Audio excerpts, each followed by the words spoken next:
Maturity பத்தி நெறைய பேர் நெறைய விளக்கங்கள் குடுத்திருந்தாலும், கோபிநாத் வந்து ஒரு இன்டர்வியூல பேசியிருந்தார். அது எனக்கு ரொம்ப புடிச்சது அது. உண்மையிலேயே சிறந்த மெச்சூரிட்டி அப்டின்னா, "என்ன மாதிரி தானே உனக்கும் இது வலிக்கும்."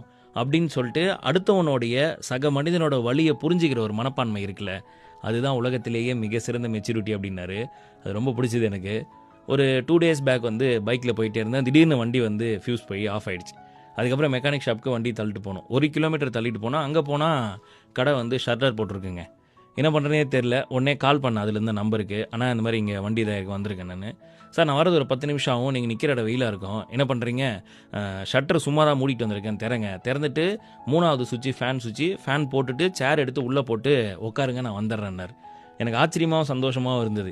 என்ன பார்க்கவே இல்ல. ஆனா நான் வெயில்ல வந்திருப்பேன். வேர்க்கும், மூச்சு வாங்குங்கிறத தெரிஞ்சுட்டு, ஃபேன் போட்டு உள்ள உட்காருப்பான்னாரு. அந்த மெச்சூரிட்டி ரொம்ப நல்லா இருந்தது. பழனி அண்ணன் அவர் பேரு. இந்த மாரி நெறைய பெரிய மனிதர்கள் நம்மள சுத்தியே இருக்காங்க. அதனால நம்மளும் அடுத்தவங்களுடைய வலிய புரிஞ்சுக்கிறதுங்கிறது ரொம்ப பெரிய விஷயம். அத வந்து பிராக்டிஸ் பண்ணலாங்க. அது ரொம்ப நல்லது.